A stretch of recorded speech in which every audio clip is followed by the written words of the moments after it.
las invito a tomarse un minuto para recapitular todo lo que estuvo pasando, porque pasó mucho. Tuvimos brújulas, tuvimos faros, tuvimos camaleones morados, tuvimos aulas de segundo grado, el tatuaje de Hernán. Están pasando muchas cosas y está bueno celebrar cuando pasan estas cosas, porque parecería que cada vez es más difícil que pasen estas cosas. No solamente es turno tarde, no solamente es el primer encuentro después de ese merecido almuerzo, sino que venimos a hablar de salud mental en la escuela.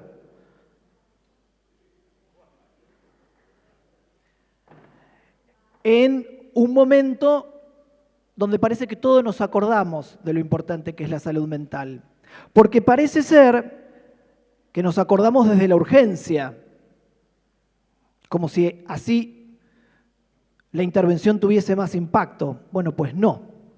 Lo que más impacto tiene es la prevención. Las invito a hablar entonces de salud mental. Así que vamos a ver con qué nos encontramos.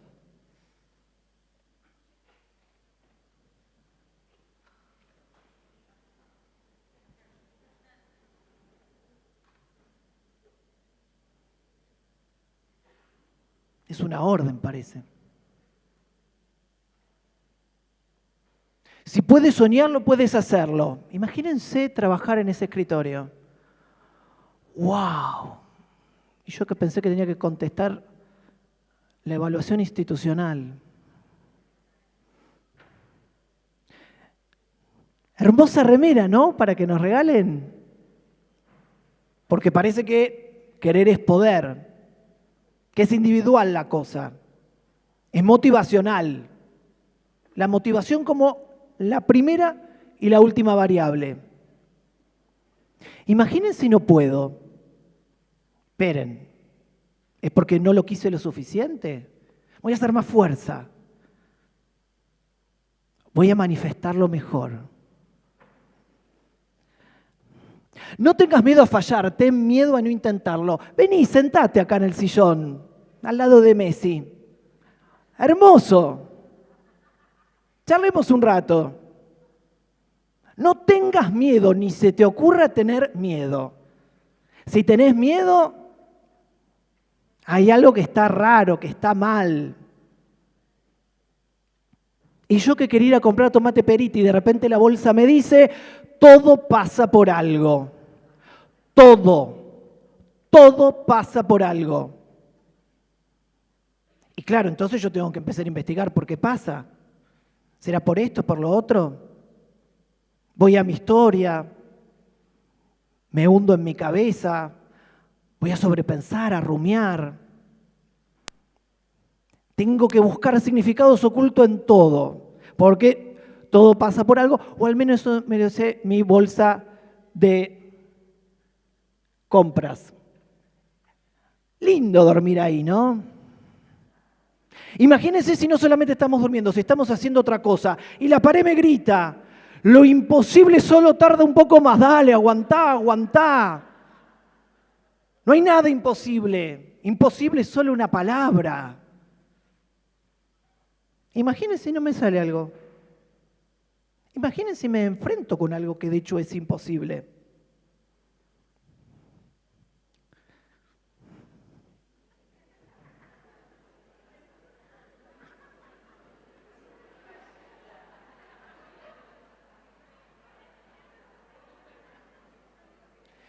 Para la gente que está entrando y está observando una toallita femenina motivacional,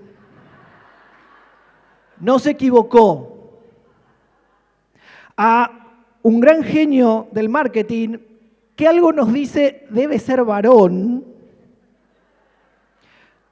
es una excelente idea que una mujer que está menstruando recuerde que podés con esto y mucho más.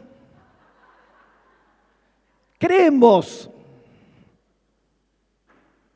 Ni la toallita se calla. ¿Qué le pasará con las tazas? ¿Será más fácil de hacer la impresión? otra vez el imperativo.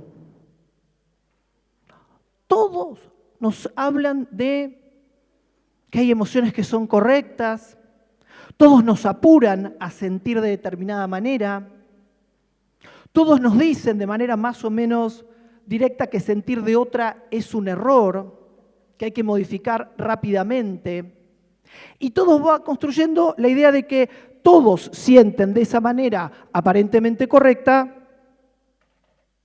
salvo yo. Evidentemente la salud mental se ha transformado en un bien de consumo. Y como bien decía Marichu hoy, en una sociedad de consumo, lo que rige es la oferta, la demanda. Así que en momentos como el que estamos viviendo, donde todos los indicadores de salud mental dan muy mal, ahora vamos a ver algunos, mucho cuidado con la oferta disponible. Mucho. Porque no tiene que ver con una intencionalidad. Me imagino que si un amigo me regala la remera de Querer es Poder, no me está queriendo complicar la vida. Sin embargo, está siendo un instrumento que reproduce un discurso al menos que necesitamos interpelar. Y como entonces bien dice esta viñeta de Tute, nos pasamos comprando en todo sentido, literal y simbólico, cosas que aparentemente van a impactar en nuestro estado de ánimo. Recorrido para hoy. Dos partes. Primero vamos a definir un poco qué es salud mental y después, que a esto venimos, ver cómo podemos construir contextos que potencien esa salud mental. Y ya voy aclarando, no se trata de tener a un psicólogo por estudiante. Primera definición entonces, ¿qué es salud mental? Cuando vamos a trabajar sobre algún término, es importante ir a los marcos regulatorios. Al día de hoy, 11 de abril del 2026 a las 3:05, la ley de salud mental que nos rige, porque hubo algún que otro tuit diciendo que va a cambiar, porque vieron que ahora las cosas se comunican oficialmente por tweets, dice que la salud mental es un proceso dinámico. Entonces ya empezamos a pensar que es más que un producto, un proceso. Y empieza a avanzar sobre algunos componentes. Nos dice que es integral, no es estática, que no es propia, sino que es social. Nos aclara que hay una presunción de capacidad. Todos tenemos salud mental. No hay ningún ser humano que no tenga salud mental. Como vamos a ver un poquito más adelante, puede ser más o menos operativa la capacidad, puede estar en algún punto interferida, pero siempre la presunción es de capacidad. Y además, coincidimos, acordamos con que está asociada a un enfoque de derecho. Cuando una persona accede a la satisfacción de todas sus necesidades y es un sujeto de derecho, están dadas las condiciones para pensar mejores indicadores e índices de salud mental. Resumimos entonces, es contextual, tiene muchísimo que ver con dónde vivo, cómo vivo, en qué momento histórico, en qué condiciones económicas, cómo se satisfacen esas necesidades básicas. Pero también es contextual en términos sociales, en términos culturales. Mi comunidad, ¿cómo es? ¿Qué discursos, qué mandatos se están ahí haciendo carne? Se expresa en la forma en que sentimos, pensamos y fundamentalmente en lo que hacemos. Es colectiva. No puedo tener mejores índices de salud mental si quien está al lado no los tiene. Porque hay una retroalimentación constante. Se escuchó hoy, dentro de las cosas interesantes que escuchamos, que hay que recuperar la tribu. Y esa es una estrategia de salud mental. No podemos pensar la salud mental desde lo individual, por más tazas, vinilos y tote bags que tengamos. Tiene cuerpo. Cuando pensamos en el concepto de salud es claramente integral. Impacta cómo ese cuerpo está comiendo, cómo está durmiendo, qué tipo de procesos, por ejemplo, infecciosos se están desarrollando. Esto está directamente vinculado en la forma en que yo voy a sentir, pensar y actuar. Cuando vamos a meter mano, estamos pensando en un campo que es interdisciplinario. La ciencia y la educación tienen mucho que ver con esto. Y además, es un continuo, no desaparece nunca.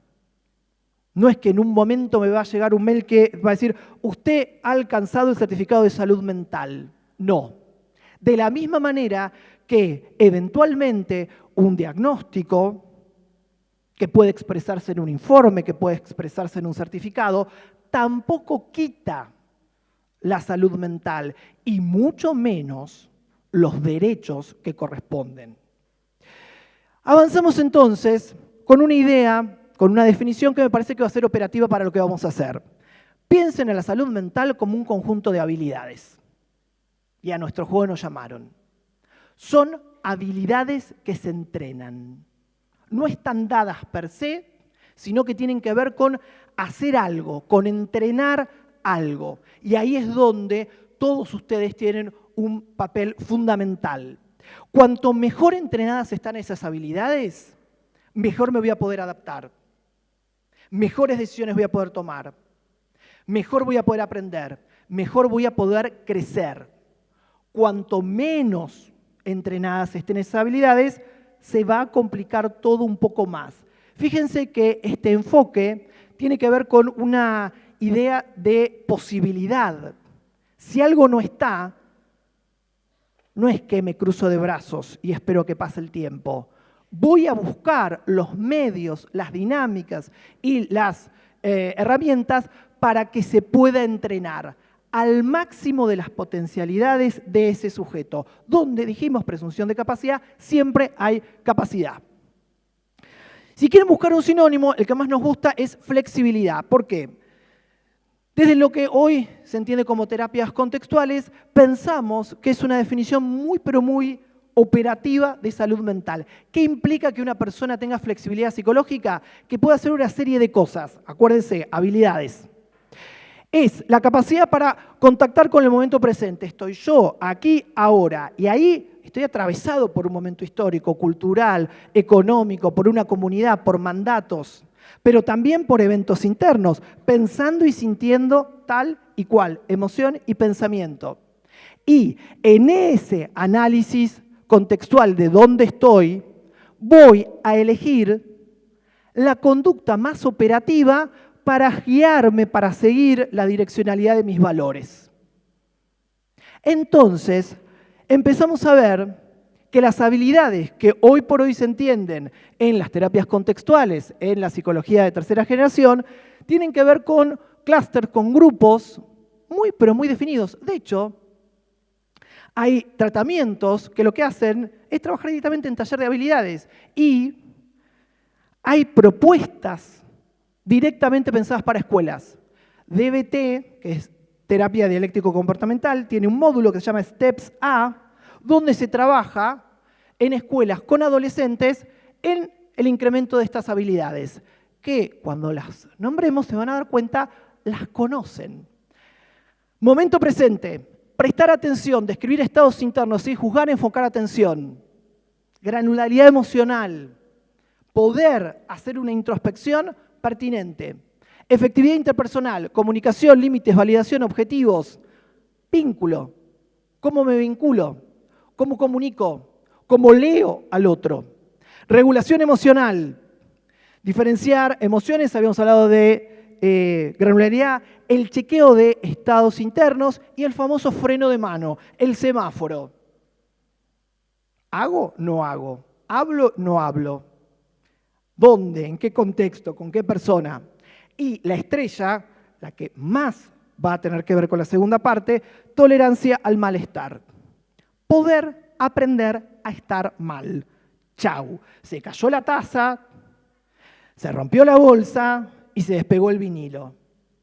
Parece ser que aquellas personas que aprenden a tolerar determinados niveles de malestar tienen mejor calidad de vida.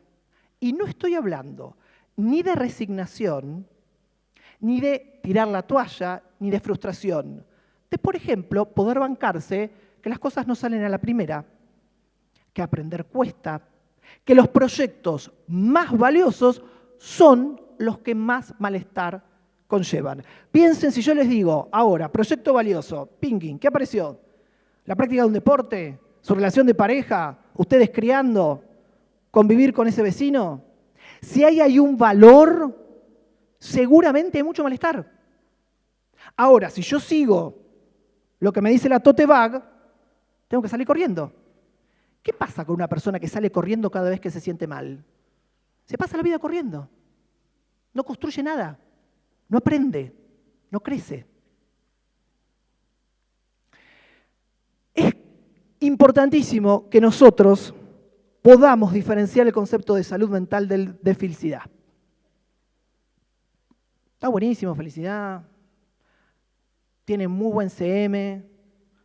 Es impresionante cómo lo venden, cómo lo han transformado en productos. Pero salud mental es otra cosa. Es más. Iba a decir, esto va en el parcial, pero no lo puedo decir. La persona que tiene salud mental es aquella que puede sentirse mal sin desesperarse. Que puede tener miedo sin tener pánico, que puede tener tristeza, diferenciándolo de depresión, que puede experimentar enojo y saber que no es violencia. Eso es salud mental, no la sonrisa del emoji en todos. Es importante que esta idea la pongamos en tensión con algo que estamos recibiendo constantemente, esta es una imagen de Javier Joaquín, de una nota de Tamara Tenenbaum, una filósofa periodista muy interesante, que tiene como título La obligación de ser felices. Estamos bombardeados, hasta la toallita me lo grita, de esta obligación de ser felices. Y viene con la idea de que si no somos felices, algo malo sucede en nosotros, porque ya me vendieron que todo el resto es feliz. Y ahí se nos hace un problemón, porque claramente se empiezan a dar una serie de mecanismos muy complicados.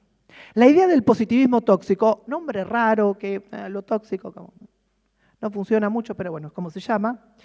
Implica individualizar cuestiones estructurales del sistema, aplicar categorías morales, por ejemplo, a las emociones, desconocer el impacto del contexto. Si todo se resuelve con el querer, lo que termina pasando es que yo tengo un nivel de culpa enorme. Me siento cada vez peor. Me levanto y la pared me grita, lo imposible solo tarda un poco más.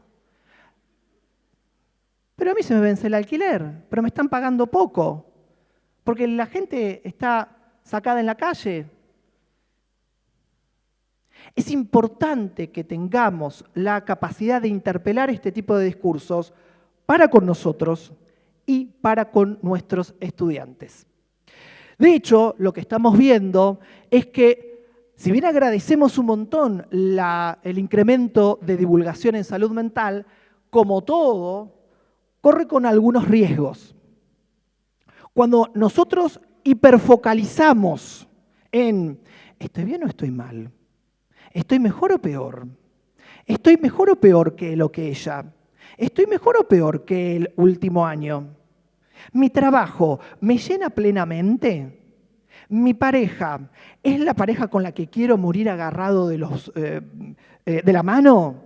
¿Mis hijos van a ser los mejores hijos en la historia de los hijos? Cuando esto pasa a ser una cuestión rumiante, termina siendo un gran problema.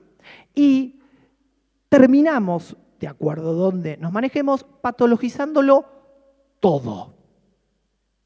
Todo miedo.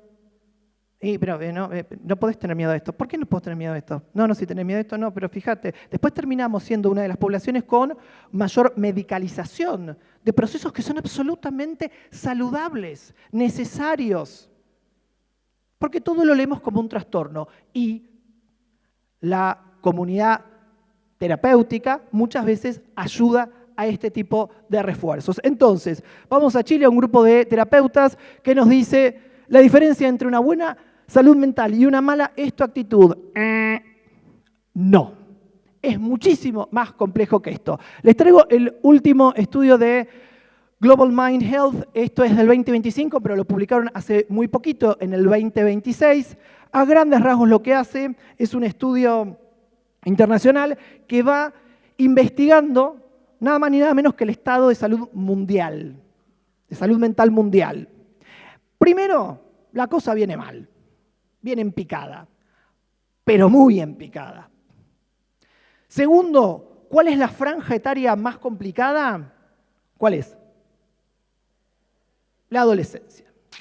Entre 16, y porque la gente es muy generosa, a los 30 años es donde está muy complicada la cosa. ¿Qué dice este estudio en sus conclusiones acerca de cuáles son los 4 factores raíz que explicarían este debilitamiento? Primero, estamos cada vez más solos. Se rompió algo del tejido social. No en todos lados, ya lo vamos a ver. Segundo, estamos menos espirituales, gente.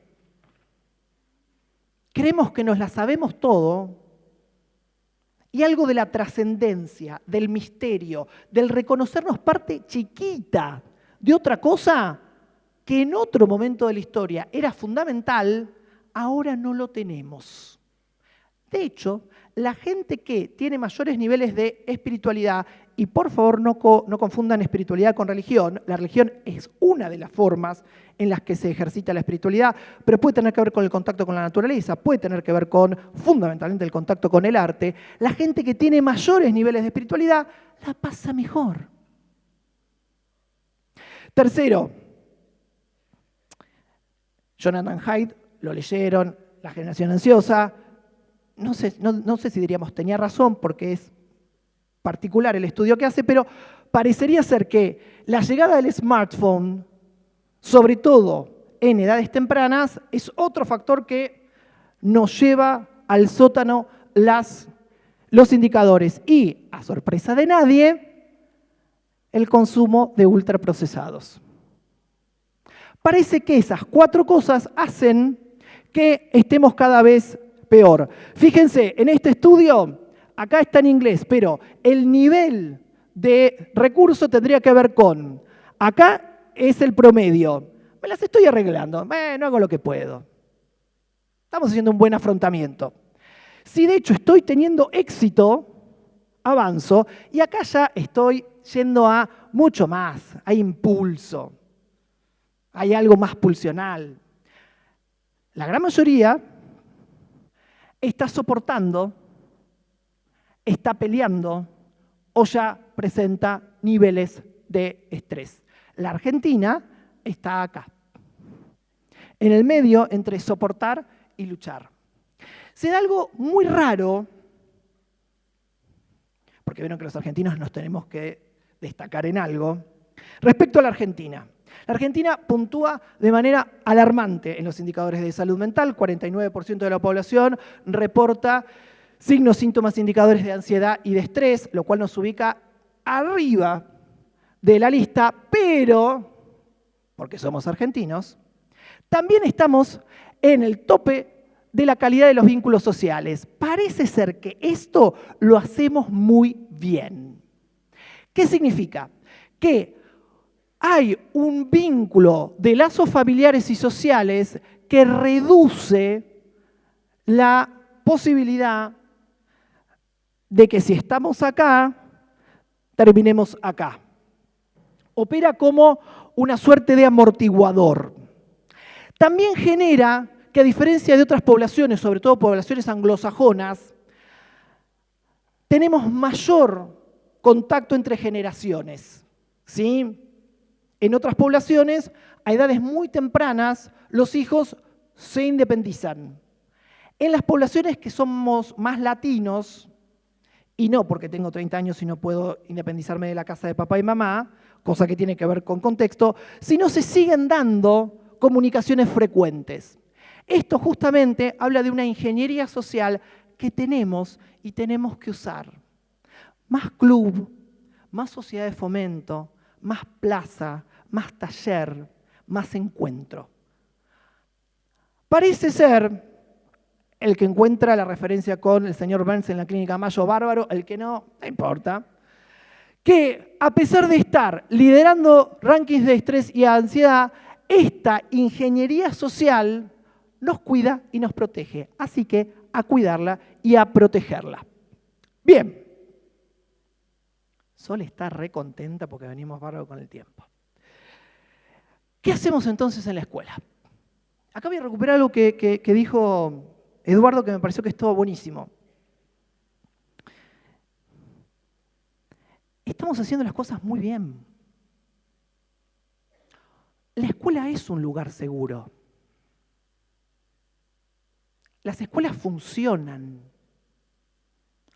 Ojo con poner en duda esto. ¿Que hay trabajo para hacer? Un montón. Ahora vamos a ir ejemplos. Pero identifiquemos que estamos haciendo muchas cosas y muy bien. Porque esto también implica reforzar positivamente muchas prácticas. De hecho, en una paradoja impresionante, todos van para allá, pero se le pide a la escuela que vaya para allá. La escuela aparentemente, y no porque tiene que ser contracultural en el sentido de generar pensamiento crítico, eso sí, pero en lo que vamos a trabajar nosotros, parecería ser que es el último lugar donde hay algunas cosas que se hacen de determinada manera. La idea de esta segunda parte tiene que ver con el contexto y entender que lo que nosotros tenemos que hacer en la escuela es construir entornos saludables. ¿Qué significa esto? Entornos donde esas habilidades, efectividad interpersonal, tolerancia al malestar, momento presente, se puedan incrementar, se puedan entrenar. Eso es lo que tenemos que hacer como escuela. La escuela debe enseñar, estimular, celebrar, potenciar esas habilidades y no en términos de contenido.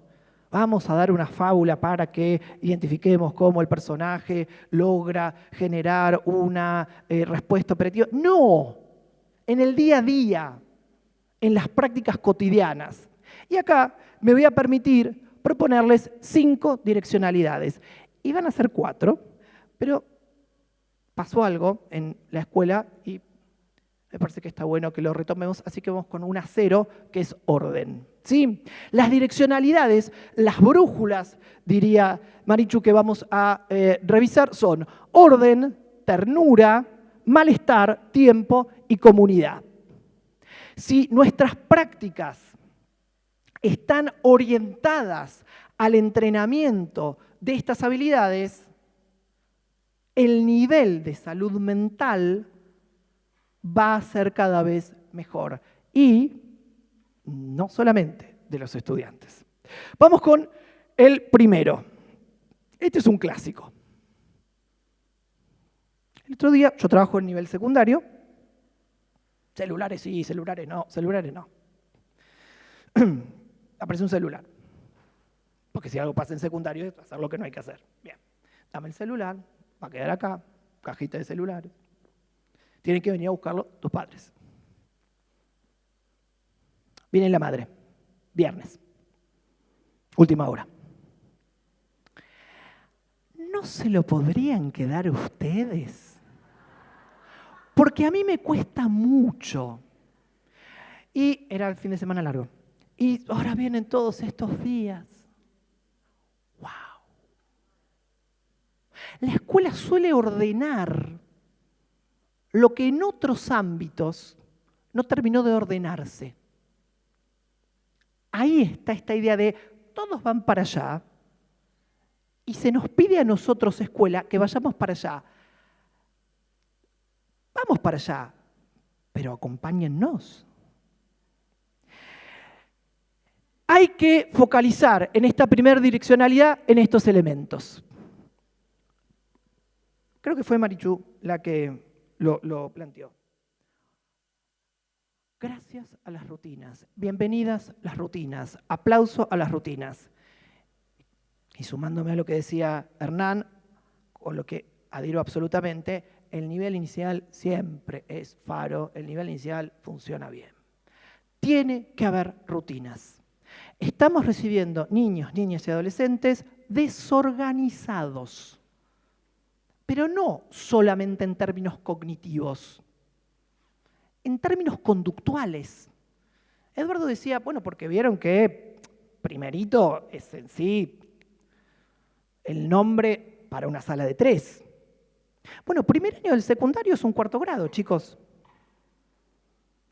La escuela ordena a partir de rutinas, y las rutinas, como sabemos, se dan a partir de la frecuencia sistemática. Claramente, y si bien no es la idea de hoy conductas disruptivas, límites y consecuencias. Y vamos a decirlo, yo no voy a hablar de amantes de ministros, pero estamos muy flojos con las consecuencias en las escuelas. No tenemos herramientas desde la normativa y la legislación para que cuando algo transgrede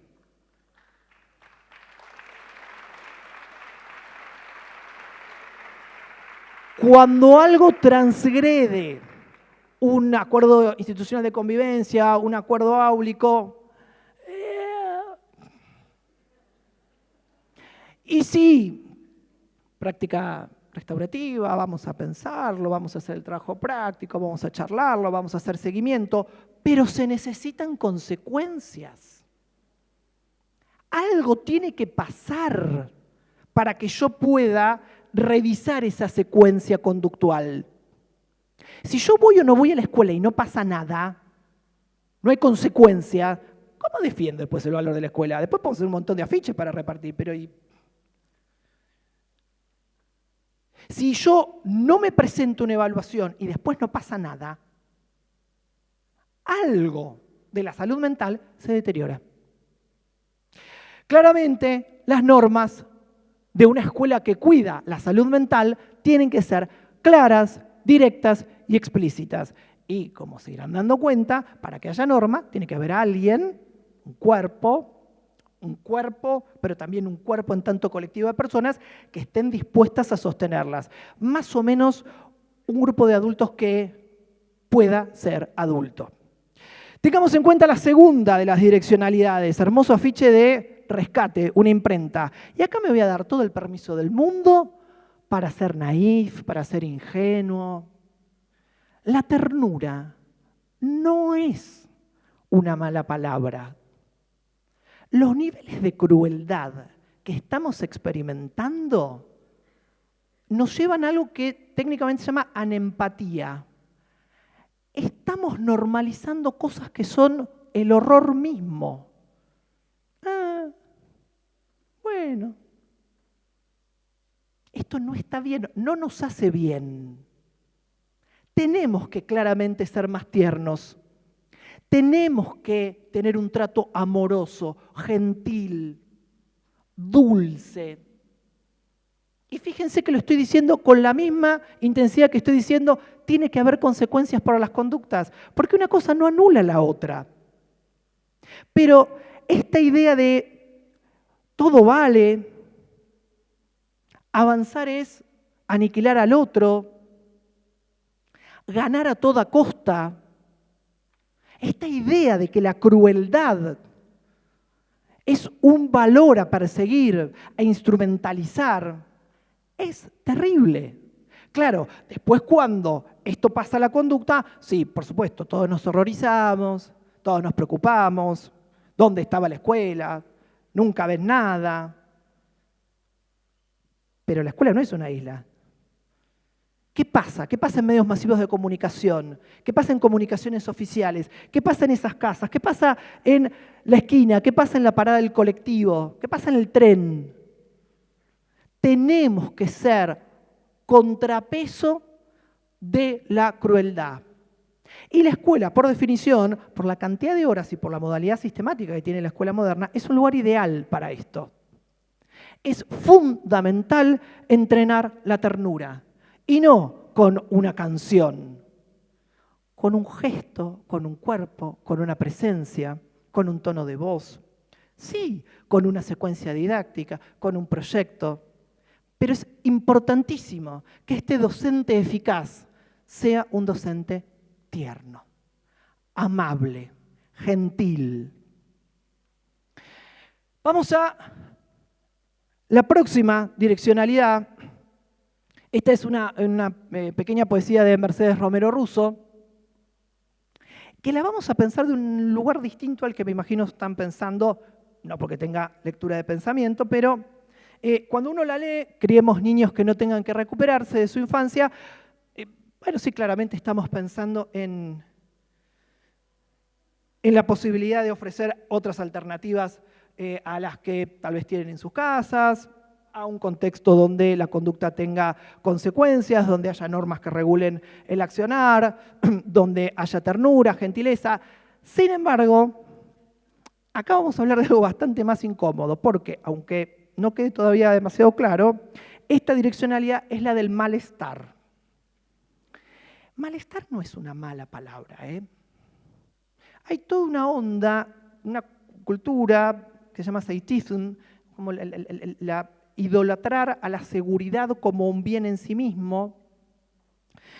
Se toca con lo que Marichu había contado como la malentendida crianza respetuosa, pero también seamos sinceros, hay algunos discursos pedagógicos que la refuerzan. ¿Vieron esta idea? Francisco Luri es un italiano y tiene un libro que está buenísimo que se llama La escuela no es un parque de diversiones. Toma. ¿Vieron estas pedagogías de rápido, fácil y divertido? Bien, no es por ahí. Y no porque a mí no me guste, porque todos los datos están diciendo que no es por ahí. Claramente, esta idea de si algo genera malestar, tenemos que salir corriendo para otro lado, nos está dejando cada vez más débiles. Nos está dejando sin recursos. Nos está dejando cada vez más expuestos a las diferentes demandas que plantea la vida. Tengamos en cuenta que si uno tendría que pensar en todas las habilidades que a mí me gustaría potenciar en una persona de la cual soy responsable, porque amo profundamente, piensa en una situación de crianza, o porque legalmente soy responsable, piensa en una cuestión laboral, si yo tuviese que elegir un superhéroe, vamos con esto, sería la tolerancia a la frustración. Y estamos muy flojitos, gente. Estamos muy flojitos todos. Están muy flojitos los chicos, las chicas, los adolescentes, las adolescentes, pero estamos muy flojitos nosotros como adultos.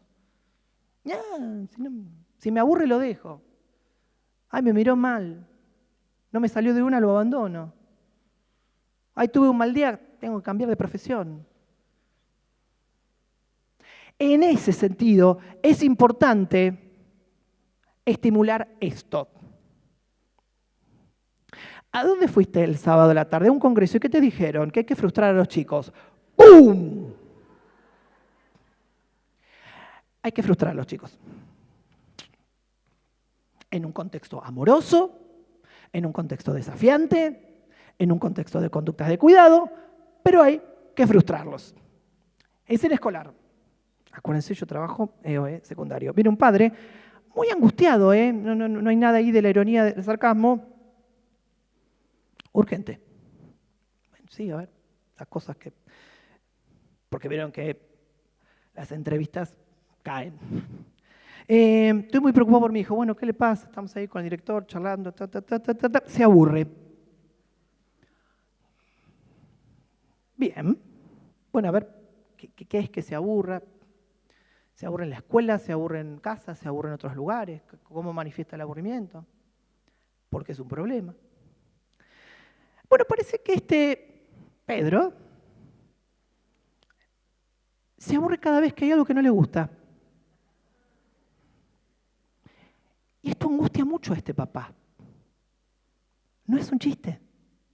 Entonces, primero hay que alojar la angustia de este padre. Y llega un momento de la entrevista donde, de manera muy amorosa con el director, que es una persona muy amorosa, le preguntamos, ¿y esto por qué es un problema? Porque para aburrirse va a tener toda la vida. Este es el momento donde él tiene que pasarla bien, divertirse, hacer lo que tenga ganas. ¡Wow! Bueno, la escuela entrena mucho de esto y debe seguir entrenándolo. Fácil, desafiante. Rápido, lento. Sí, lento. Divertido, interesante. Tenemos que poder entrenar esas capacidades que van a permitir que las habilidades de salud mental estén mejor, estén más altas, sean más fuertes. Porque esto es lo que van a tener que utilizar cuando tengan que adaptarse a determinados contextos. Y no necesariamente ante cuestiones traumáticas. Imagínense un vínculo de pareja si cada vez que alguno de sus integrantes experimenta algo del malestar, dice, hasta acá llegamos. Bueno, minutos. Y tenemos ese tipo de funcionamiento social. Otra cosa que tenemos que celebrar, esto Mariela lo trabajó bastante, es la equivocación. Sí, te vas a equivocar. Y justamente porque te vas a equivocar vamos a poder aprender. No, lo que pasa es que ella le da mucha vergüenza cuando la seño le dijo que no era correcta, llevó esa respuesta y la trabajaron entre todos. Bueno, a ver, lo vamos a seguir haciendo. Con ella, con él, con una equivocación hasta posiblemente como intervención pedagógico-didáctica del docente. Porque equivocarse es parte de ser humano.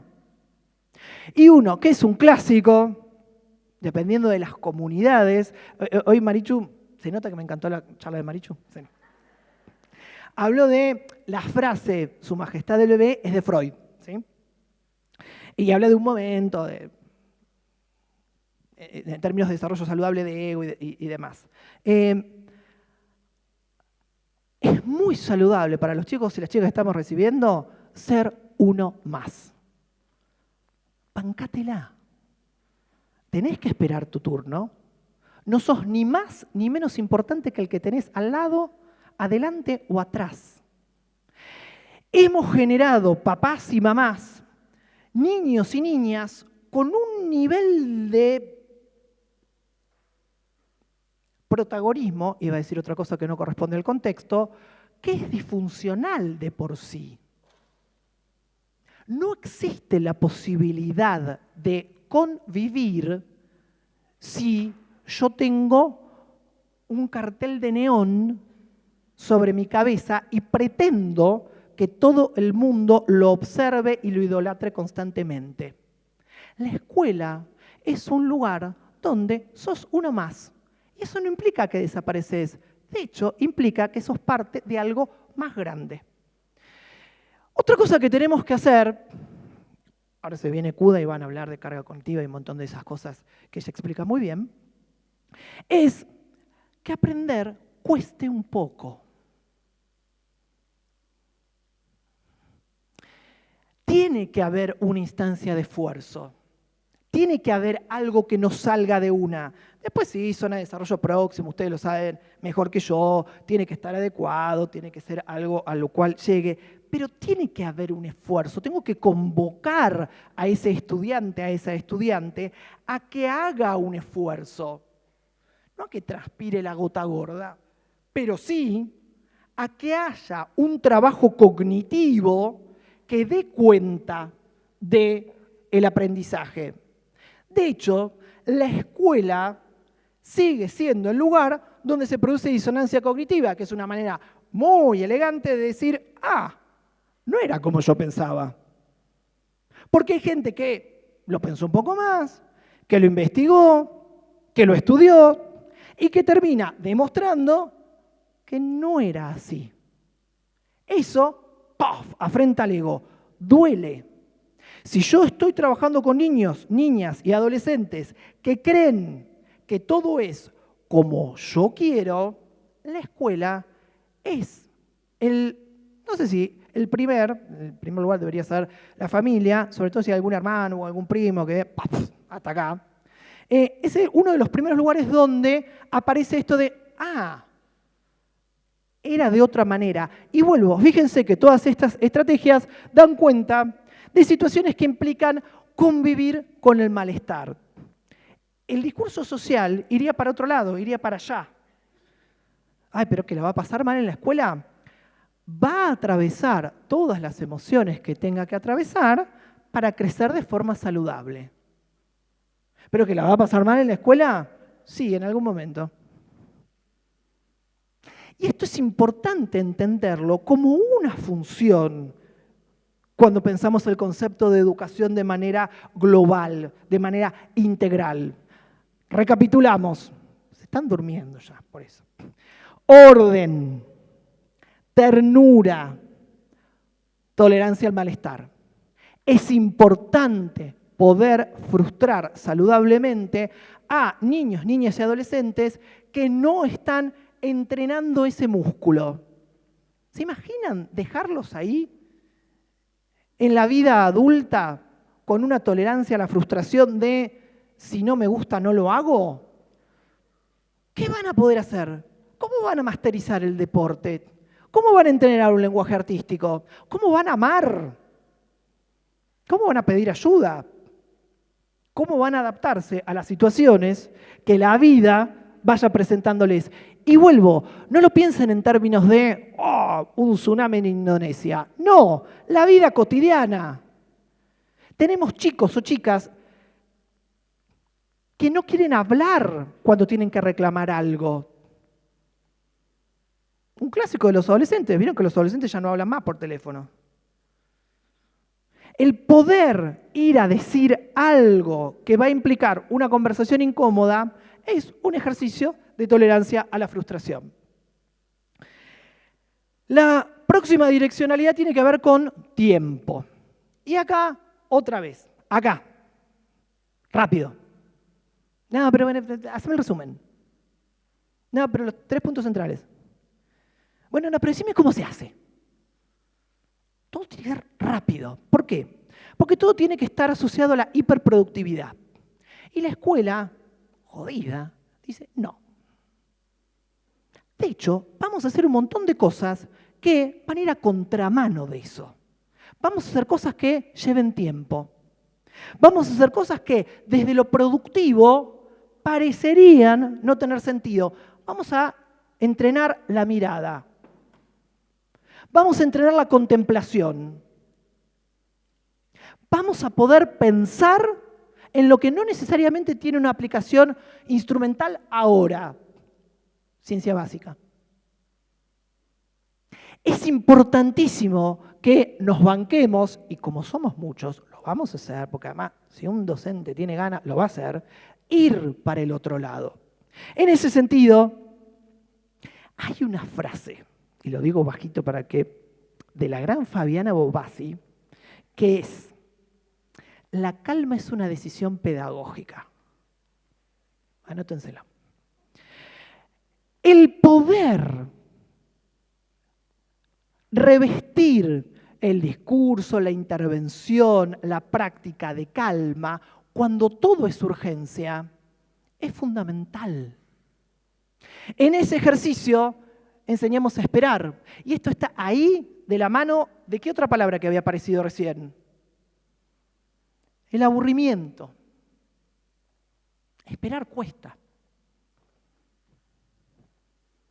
Y es importante entrenar la espera. Porque otra vez, si todos los contextos me apuran, si todos los contextos me hablan de urgencia, y sí, la respuesta es la ansiedad. La respuesta es el estrés. Porque nunca llego. O siempre llego tarde. O si llegué no alcanza. La escuela tiene la gran oportunidad, y vuelvo, y en muchas oportunidades lo lleva a cabo, de hacer algo distinto. Las neurociencias, esto lo podría explicar seguramente mucho mejor Lucrecia, ya nos dijeron hace mucho tiempo que el multitasking, no.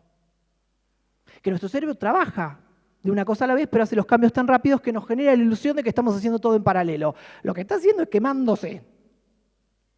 Y después tenemos chicos, chicas, adolescentes, con niveles de activación que no son los niveles saludables. Cuando hacemos una cosa por vez, decía Marichu, y cerramos, guardamos después de jugar, terminamos con una conclusión, hacemos una actividad de cierre, decimos que pasamos de una actividad a otra, fomentamos esto de una cosa a la vez. Porque después está buenísimo que fulano haga yoga, mengano meditación, sultano practique mindfulness. Pero esto es una práctica cotidiana. Si la escuela es un bombardeo de estímulos, no estamos entrenando las habilidades de salud mental. Las estamos deteriorando, estamos bombardeando esos recursos de los chicos y de las chicas. Cartel hermoso que tenía en su época una profe de la escuela: hay que dar tiempo para pensar, hay que bancarse que, no, pero yo quiero hablar. Ahora no, vas a esperar, vamos a hacer silencio, vamos a poner un timer, pongan el ratoncito de Sotelo que estaba bueno, y vamos a esperar, porque no todos tenemos el mismo tiempo. Y después de ese tiempo vamos a empezar a dar respuestas. Y algo que se llama gratificación dilatada. El ejemplo que quieren en la escuela. Lo que yo estoy haciendo ahora, muy posiblemente ahora no tenga un resultado directo. Cuando ustedes comienzan una carrera, no se reciben al día siguiente. Cuando ustedes comienzan un deporte, una práctica, no masterizan todas las habilidades al día siguiente. La gratificación dilatada es algo que al cerebro le cuesta un montón, que es lo que voy a hacer ahora tiene sentido tiene sentido para mucho más adelante. Mucho más adelante. Y cuando estamos hablando de niños y niñas, ese sentido lo tiene que sostener el adulto. Yo te prometo que esto te va a servir para, va a ser útil para, vas a estar orgulloso cuando, pero es una gratificación que va a estar dilatada en el tiempo. Voy a experimentar en un tiempo. Y si ese tiempo implica tener que caminar ese camino sin la gratificación, es un tiempo incómodo. Es un tiempo que tiene que ver con el malestar. Y vamos terminando. La última direccionalidad, estas afiches de la Munda, tiene que ver con comunidad. Con eso que Argentina puntúa muy bien, que es la ingeniería social. Red, colectivo, otros. Y la escuela parece ser, es casi el último lugar donde el otro es otro. Donde no rige el algoritmo que, o casualidad, me pone en contacto con gente que piensa lo mismo que yo.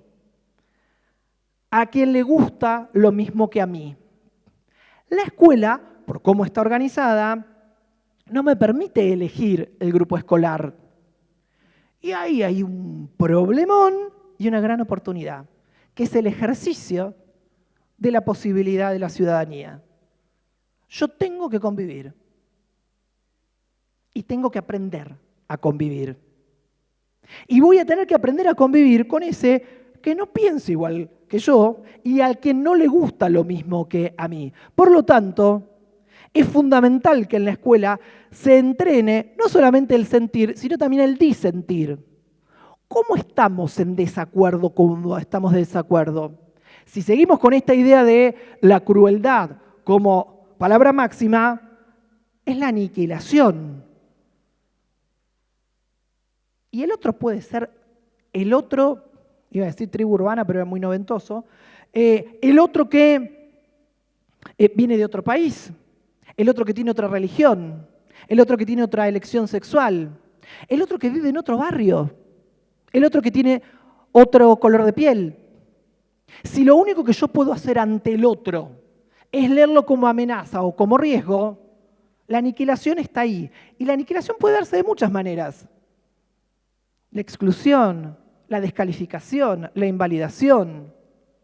Todo eso hace que vaya mermando, que vaya bajando el nivel de entrenamiento de las habilidades de salud mental. Por lo tanto, tenemos que reconocer que la escuela nos permite alcanzar metas que solo no podríamos.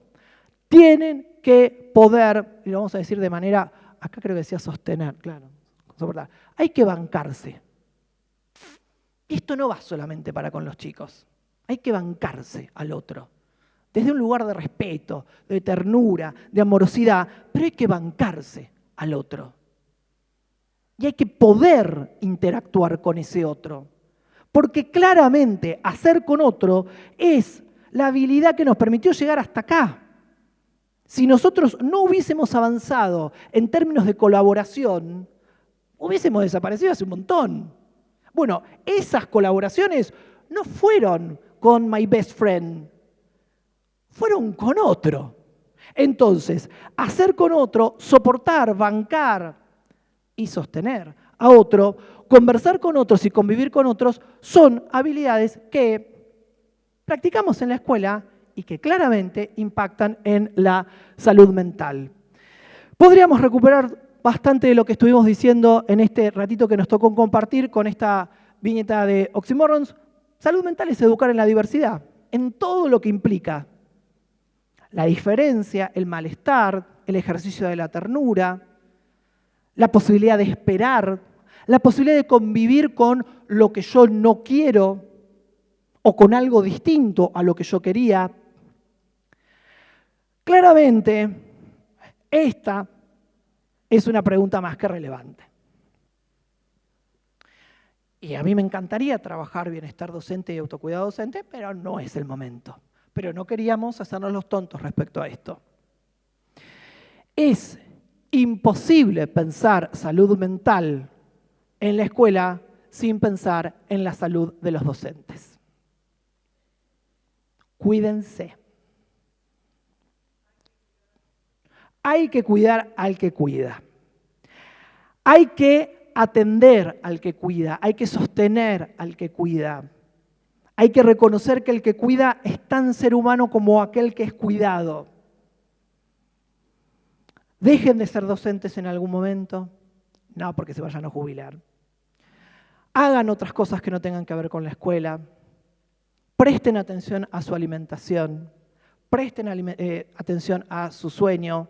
Rodéense de personas. Aprendan cosas nuevas.